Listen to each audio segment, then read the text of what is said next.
Au cœur de Londres, une cloche gigantesque résonne.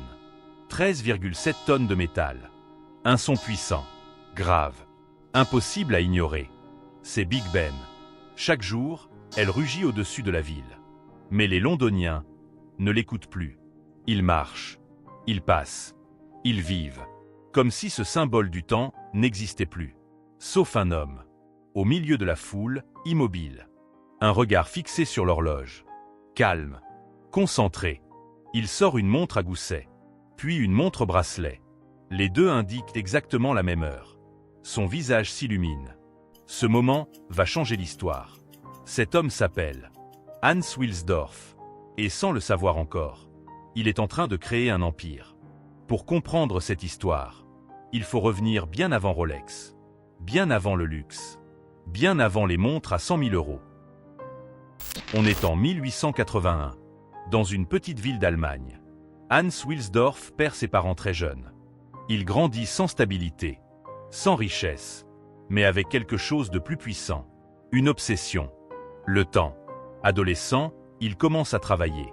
Pas dans une grande entreprise, pas dans un domaine prestigieux, mais dans l'import-export de montres. Chaque jour, il démonte des mécanismes. Il observe, il comprend, il apprend. Et surtout, il voit un problème. À cette époque, le monde fonctionne avec des montres à gousset. Élégantes, précises, mais pas pratiques.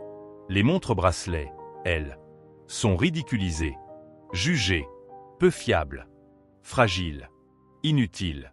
Personne n'en veut. Mais Hans voit ce que les autres ne voient pas. Le futur. En 1905, il prend une décision folle. Avec son beau-frère, il crée Wilsdorf et Davis. Son objectif? Faire aimer. Ce que tout le monde rejette. Les montres bracelets. Mais il y a un problème. Un énorme problème. Les montres bracelets perdent l'heure. Et pour une montre, c'est catastrophique. Alors Hans Wilsdorf fait quelque chose de différent. Il ne vend pas. Il améliore. Il collabore avec des horlogers suisses. Il perfectionne chaque détail, chaque rouage, chaque mouvement, jusqu'au moment clé. Une montre Rolex reçoit le premier certificat de précision chronométrique. Une révolution, puis un autre choc. Le Royaume-Uni valide officiellement leur précision. Un niveau réservé à la marine militaire. À partir de là, tout change. Les montres bracelets ne sont plus ridicules. Elles deviennent fiables. Et dans les rues de Londres, une nouvelle tendance apparaît. Les élites commencent à porter Rolex. Mais Hans ne s'arrête pas là. Le monde sort de la guerre. Les taxes explosent. Importer coûte trop cher. Produire devient difficile. Mais là où certains voient un problème, Hans voit une opportunité. Il déplace toute son entreprise en Suisse. À Genève. Pas pour le prestige, mais pour survivre.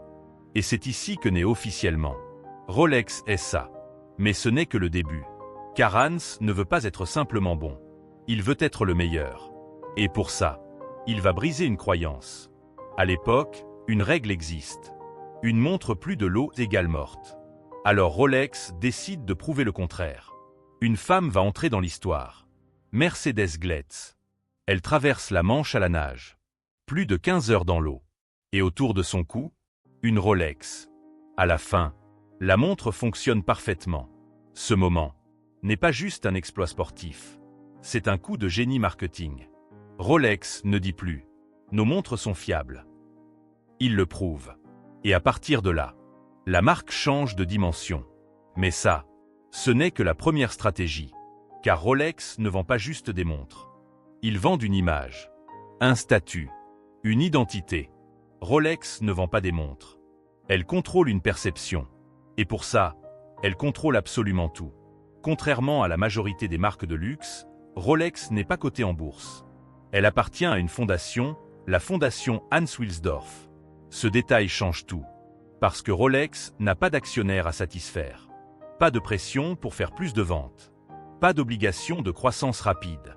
Résultat, Rolex joue sur le long terme. Très long terme. Alors que certaines marques sacrifient leur image pour vendre plus. Rolex fait exactement l'inverse. Elle sacrifie des ventes pour renforcer son image. Rolex a compris quelque chose que peu d'entreprises maîtrisent. L'être humain n'achète pas avec la logique. Il achète avec l'émotion. 1. Le biais de rareté. Plus quelque chose est rare, plus on le désire. C'est un principe fondamental en psychologie. Le biais de rareté. Rolex l'utilise à la perfection. Tu entres dans une boutique Rolex. Tu veux acheter une montre. On te dit « pas disponible ». Ton cerveau traduit. Donc, elle a de la valeur. 2. La preuve sociale. Quand tu vois une Rolex au poignet de Roger Federer, Cristiano Ronaldo, GJ, ton cerveau fait une association immédiate. Rolex égale succès. 3. L'effet de statut. Porteur une Rolex. Ce n'est pas lire l'heure. C'est envoyer un message. Un message silencieux mais puissant. Je suis arrivé. Rolex ne vend pas du temps. Elle vend une position sociale. Imagine. Tu travailles dur pendant des années. Tu te sacrifies. Tu prends des risques. Et un jour, tu réussis. Tu veux marquer ce moment. Tu veux une preuve.